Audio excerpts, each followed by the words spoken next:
এই ফুচকার পাঁপড়গুলো কিন্তু খুব মুচমুচে এবং খুব মোটা হয়ে ফোলে। যেমন ফুচকাতেও এক একটা ধরুন ফোলে না, হয় না, কিন্তু এগুলোতে না খুব ভালো করে ফোলে এবং এটা করতেও খুব সহজ হয়। তো এমনি করে আমি সব পাঁপড়গুলো ফুচকার মতন করে ভেজে নেব। তো চলো, এরকম করে আমি সব পাঁপড়গুলো ভেজে নিয়েছি। তো দেখো কেমন মুচমুচে হয়েছে। ফুচকাগুলো তৈরি হয়ে গেলে আমি এবার আলু সানবো। তো আলু সানার জন্য আমি ফার্স্টে আলু এবং মটর আমি প্রেসার কুকারে সেদ্ধ করতে দিয়ে দিয়েছিলাম। তো সেদ্ধ হয়ে গেছে, আমি এবার আলুর খোসাগুলো ছাড়িয়ে নেব।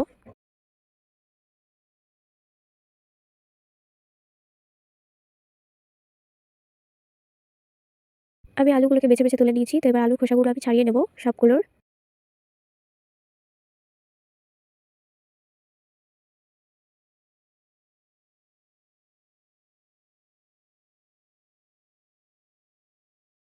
তো আমি আগে থাকতে গাজর আর পেঁয়াজ কেটে রেখে দিয়েছিলাম আলু সেদ্ধর জন্য।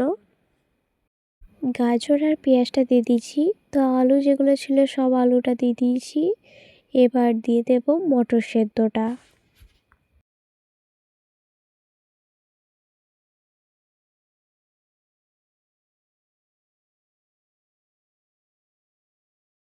মটর সেদ্ধটা দিয়ে দেওয়ার পর আমি ভালো করে মাখিয়ে নেব। এমনি করে আমি পুরো আলুটাকে মেখে নেব ভালো করে।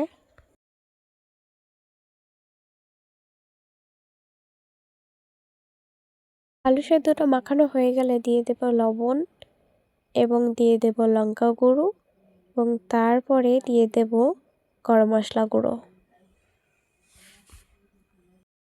আলুটা মাখানো হয়ে গেলে দিয়ে দেব ধনেপাতা কুচি এবং দিয়ে দেব লেবুর রস। রসটা দেওয়া হয়ে গেলে আমি ভালো করে মাখিয়ে নেব।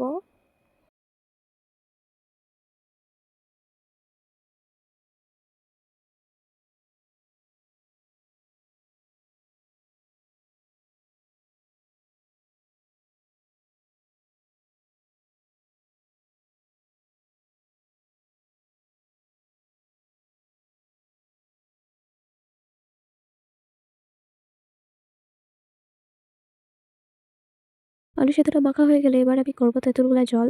তো তেঁতুলগুলা জলের জন্য আমি নিয়ে নিয়েছি তেঁতুল এবং জল নিয়ে নিয়েছি এবং জলে আমি তেঁতুলটাকে ভালো করে তলাতে লেগেছি।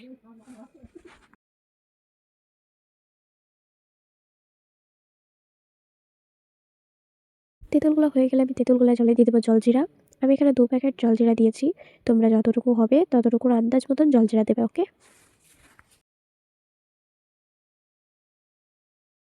জলজিরা দেওয়া হয়ে গেলে এবার দেবো আমি গরম মশলা। তো গরম মশলা দেওয়া হয়ে গেলে আমি এবার দেবো লবণ। তো লবণটা তোমরা স্বাদ মতন দেবে এবং সব কিছুটাই স্বাদ মতন দেবে। এবং লবণ দেওয়া হয়ে যাওয়ার পরে আমি দিয়ে দেবো লঙ্কা গুঁড়ো। লঙ্কা গুঁড়ো দিয়ে দেওয়া হয়ে গেলে আমি দিয়ে দেবো লেবু এবং লেবু দেওয়া হয়ে গেলে আমি দিয়ে দেবো ধনেপাতা। তো ধনেপাতাটা আমি কুচিয়ে দিয়ে দিব। তো সেটা আমি লাস্টে দেখাবো। তো আমার সব কিছুটা এখন রেডি, আলু সেদ্ধ, জল এবং ফুচকা। তো আমি একটা ফুচকা নিয়ে সোজা চালান করে দিলাম মুখে। তো খেতে যা হয়েছিল মারাত্মক, কি বলবো।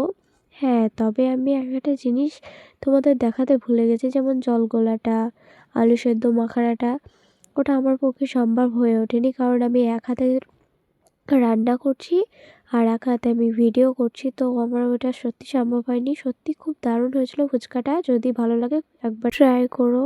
তো আজকের মতো টাটা।